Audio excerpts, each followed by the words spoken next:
You see, the hate and violence that our president incites is directed against everyone except the most wealthy, most powerful, and most connected white men in a small portion of this country.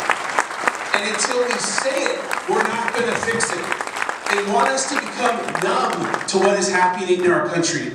And with respect, we, even as Democrats, have become numb. On the day of this yet again terrible anti-Semitic attack, it took almost until the end of the evening for it to be mentioned. And please take that in the spirit of partnership and fidelity, but I think it testifies to the fact that even those of us in this room who have to be the allies of those who live on the margins are becoming numb. And it's the 8 out of 10 Americans who live paycheck to paycheck that are getting messed over by tax reform. We can't become numb to them. It's the Jews and Muslims who worship with the fear of knowing white supremacists want to kill them. We can't become numb to that terror. It's all the people who drive every single day while being black, knowing that just because they're black, they can get pulled over by the police. We can't become numb to that. It's all the Latinos who every single day know that an ICE agent could pull them over, go to their home, accuse them of not being a citizen, whether or not they are. That their kids are coming home from school crying because their friends have said they're going to be deported. That we have these gangs on the south of the border stopping people seeking asylum. We can't become numb to any of that. An attack on any of these people, whether Jew, Muslim, Black, Latino, LGBTQIA, working class, is an attack on all of us. You know, in closing, it's so chilling that this attack in San Diego and Poway occurred on the last day of Passover. Now, I'm a liberal Jew, and what Passover means to me is a celebration of the fact that we were all once slaves in a foreign land. For Jews, we were slaves 3,300 years ago. For African Americans, slaves just 153 years ago.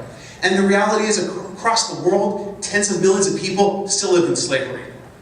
And the fact that this white supremacist killed more people and incited more hate on the last day of Passover requires us to harness every ounce of will and audacity to say no more. We will not stop calling this out, no matter how uncomfortable, no matter how unhappy, no matter how unpleasant.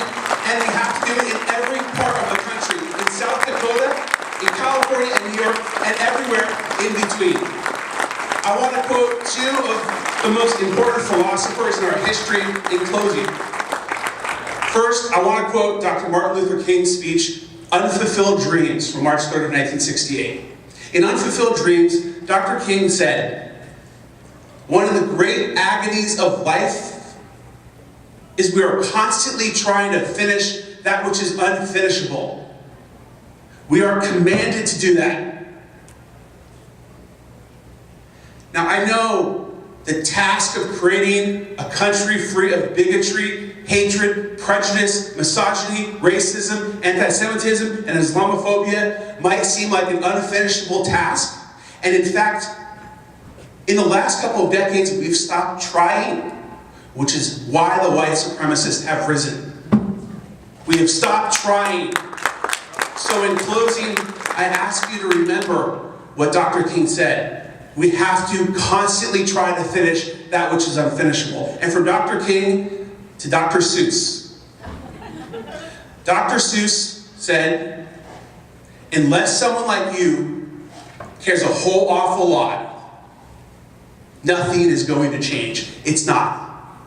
Unless every South Dakotan in this room cares a whole awful lot about the 8 out of 10 Americans who live paycheck to paycheck but are under assault by a monopoly economy, unless everyone in this room cares a whole awful lot about Jews and Muslims who worship in fear of being killed, unless everyone in this room cares a whole awful lot about Black Americans who drive knowing that they can be pulled over for the color of their skin, unless everyone in this room cares a whole awful lot about the 1 out of 5 Americans who are Latino and live in fear of the American version of the Gestapo, which is ICE, unless everyone in this room cares a whole awful lot about the attack on women's dominion over their bodies, unless everyone in this room cares a whole awful lot about our friends in the LGBTQIA community, Nothing is going to change, it's not.